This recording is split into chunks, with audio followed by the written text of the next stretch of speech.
ಇವತ್ತು ಬೆಂಗಳೂರಿನಲ್ಲಿ ಸುದೀರ್ಘವಾದ ಕಾಂಗ್ರೆಸ್ ಶಾಸಕಾಂಗ ಪಕ್ಷದ ಸಭೆ ನಡೆಯಿತು ಹಾಗೂ ಈ ಸಭೆಯಲ್ಲಿ ಹೆಚ್ಚು ಸದ್ದು ಮಾಡಿದ್ದು ಧರ್ಮಸ್ಥಳದ ವಿಚಾರ. ಧರ್ಮಸ್ಥಳ ಕ್ಷೇತ್ರದಲ್ಲಿ ಎಸ್ಐಟಿ ತನಿಖೆ ನಡೀತಾ ಇದೆ. ಈ ಕೇಸ್ಗೆ ಸಂಬಂಧಪಟ್ಟಂತೆ ಭಾರಿ ಚರ್ಚೆ ಆಗಿದೆ. ಕ್ಷೇತ್ರದಲ್ಲಿ ಜನ ಧರ್ಮಸ್ಥಳದ ಕುರಿತು ಪ್ರಶ್ನೆ ಮಾಡ್ತಾ ಇದ್ದಾರೆ. ಸಭೆಯಲ್ಲಿ ಧರ್ಮಸ್ಥಳದ ವಿಚಾರ ಈ ರೀತಿಯಾಗಿ ಪ್ರಸ್ತಾಪ ಮಾಡಿದ್ದಾರೆ ಕಾಂಗ್ರೆಸ್ನ ಶಾಸಕರು. ಭಕ್ತರ ಧಾರ್ಮಿಕ ಭಾವನೆಗಳಿಗೆ ಗೌರವ ಕೊಡಬೇಕು. ಅಕಸ್ಮಾತ್ ಪಾಯಿಂಟ್ ನಂಬರ್ 13ರಲ್ಲಿ ಯಾವುದೇ ಅಸ್ಥಿ ಪಂಜರ ಸಿಗದೇ ಇದ್ರೆ ಮುಂದೇನು ಮಾಡಬೇಕು ಅನ್ನುವಂತಹ ಪ್ರಶ್ನೆಯನ್ನ ಶಾಸಕರು ಸಿಎಲ್ಪಿ ಸಭೆಯಲ್ಲಿ ಮಾಡಿದ್ದಾರೆ. ಇನ್ನು ಈ ಬಗ್ಗೆ ಗಮನ ಹರಿಸುವಂತಹ ಭರವಸೆಯನ್ನ ಸಿಎಂ ಸಿದ್ದರಾಮಯ್ಯ ಕೊಟ್ಟಿದ್ದಾರೆ.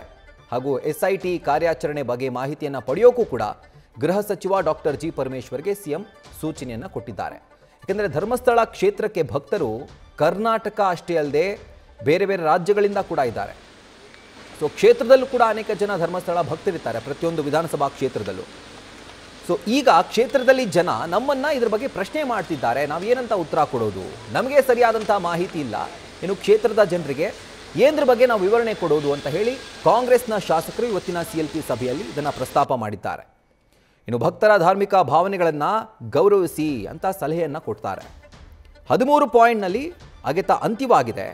ಹಾಗಿದ್ರೆ ಯಾವ ರೀತಿ ತನಿಖೆ ಆಗಿದೆ, ಇದರ ಮಾಹಿತಿ ಬೇಕಲ್ವಾ? ನಮಗೆ ಇದ್ರ ಬಗ್ಗೆ ಯಾವುದೇ ಥರದ ಐಡಿಯಾ ಇಲ್ಲ, ಇನ್ನು ಕ್ಷೇತ್ರದ ಜನರಿಗೆ ಏನು ಉತ್ತರ ಕೊಡೋದು ಅಂತ ಪ್ರಶ್ನೆ ಮಾಡಿದ್ದಾರೆ. ಇನ್ನು ಇಷ್ಟು ವರ್ಷಗಳು ಇಲ್ಲದ ಎಸ್ಐಟಿ ಯಾಕೆ ಈ ಕೇಸ್ಗೆ ಸಂಬಂಧಪಟ್ಟಂತೆ ದಿಢೀರಂತ ರಚನೆ ಮಾಡಿದ್ರಿ, ಇದನ್ನು ಕೂಡ ಪ್ರಶ್ನೆ ಮಾಡಿದ್ದಾರೆ. ಇನ್ನು ಅಧಿವೇಶನದ ಈ ಸಂದರ್ಭದಲ್ಲಿ ಈ ವಿಷಯವನ್ನು ಬಿಜೆಪಿ ರಾಜಕೀಯವಾಗಿ ಬಳಸ್ಕೊಳ್ತಾ ಇದೆ. ಕರಾವಳಿ, ಮಲೆನಾಡು ಸೇರಿ ರಾಜ್ಯದಲ್ಲಿ ಅಂದರೆ ಹಲವೆಡೆ ಧರ್ಮಸ್ಥಳದ ಭಕ್ತರಿದ್ದಾರೆ. ಜಾಲತಾಣದಲ್ಲಿ ಕ್ಷೇತ್ರದ ಬಗ್ಗೆ ಅನೇಕ ತರಹೇವಾರಿ ಸುದ್ದಿಗಳು ಹರಿದಾಡ್ತಾ ಇವೆ. ಧರ್ಮಸ್ಥಳ ವಿಚಾರದಲ್ಲಿ ಸರ್ಕಾರದ ನಡೆ ಬಗ್ಗೆ ಎಲ್ಲರೂ ಕೂಡ ಚರ್ಚೆಯನ್ನ ಮಾಡ್ತಿದ್ದಾರೆ. ನಮ್ಮ ಪಕ್ಷದಲ್ಲೂ ಕೂಡ ಅನೇಕ ನಾಯಕರು ಧರ್ಮಸ್ಥಳದ ಭಕ್ತರಿದ್ದಾರೆ. ಇನ್ನು ಇದರ ಬಗ್ಗೆ ಗಮನ ಹರಿಸಿ ಆದಷ್ಟು ಬೇಗ ಗೊಂದಲವನ್ನು ನಿವಾರಿಸಬೇಕು ಅಂತ ಹೇಳಿ ಸಿಎಂಗೆ ಕಾಂಗ್ರೆಸ್ನ ಶಾಸಕರು ಮನವಿ ಮಾಡಿಕೊಂಡಿದ್ದಾರೆ.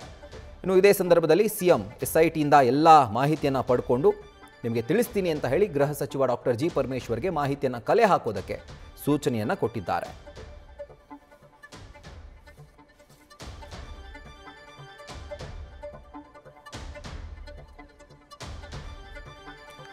ಸೊ ಇವತ್ತು ಸುದೀರ್ಘವಾಗಿ ನಡೆದಂಥ ಕಾಂಗ್ರೆಸ್ ಪಕ್ಷದ ಸಿಎಲ್ಪಿ ಸಭೆಯಲ್ಲಿ ಸತತ 3 ಗಂಟೆ ನಡೀತು ಇವತ್ತಿನ ಒಂದು ಸಭೆ. ಸೊ ಅದರಲ್ಲಿ ಧರ್ಮಸ್ಥಳದ ವಿಚಾರ ಕೂಡ ಪ್ರತಿಧ್ವನಿಸಿದೆ. ಕಾಂಗ್ರೆಸ್ನ ಶಾಸಕರೇ ಸರ್ಕಾರವನ್ನು ಪ್ರಶ್ನೆ ಮಾಡಿದ್ದಾರೆ. ಅಂದರೆ ದೊಡ್ಡ ಸಂಚಲನವನ್ನು ಈ ತನಿಖೆ ಸೃಷ್ಟಿ ಮಾಡ್ತಾ ಇದೆ. ಸೊ ಇಂಥ ಸಂದರ್ಭದಲ್ಲಿ ಕ್ಷೇತ್ರದ ಜನ ಕೂಡ ಅನೇಕ ಜನ ಧರ್ಮಸ್ಥಳ ಭಕ್ತಿರೋದ್ರಿಂದ ಅವರು ನಮ್ಮನ್ನು ಪ್ರಶ್ನೆ ಮಾಡ್ತಿದ್ದಾರೆ. ಯಾವ ರೀತಿ ತನಿಖೆ ನಡೀತಾ ಇದೆ ಸರ್, ಏನೆಲ್ಲ ಮಾಹಿತಿ ಸಿಕ್ಕಿದೆ, ಮುಂದೆ ಏನಾಗುತ್ತೆ, ಈ ರೀತಿಯಾಗಿ ಪ್ರಶ್ನೆಗಳನ್ನ ಮಾಡ್ತಿದ್ದಾರೆ. ಸೊ ಇಂಥ ಸಂದರ್ಭದಲ್ಲಿ ನಾವು ಜನರಿಗೆ ಉತ್ತರವನ್ನು ಕೊಡಬೇಕು, ಆದರೆ ನಮಗೆ ಯಾವುದೇ ಮಾಹಿತಿ ಇಲ್ಲ, ಆದಷ್ಟು ಬೇಗ ಇದರ ಕುರಿತಾಗಿ ಮಾಹಿತಿಯನ್ನು ನೀಡಿ ಅಂತ ಒಂದು ಮನವಿಯನ್ನು ಮಾಡಿಕೊಂಡಿದ್ದಾರೆ. ನ್ಯೂಸ್ ಫಸ್ಟ್ ನಿರ್ಭೀತಿಯಿಂದ ನಿಮ್ಮ ಪರವಾಗಿ.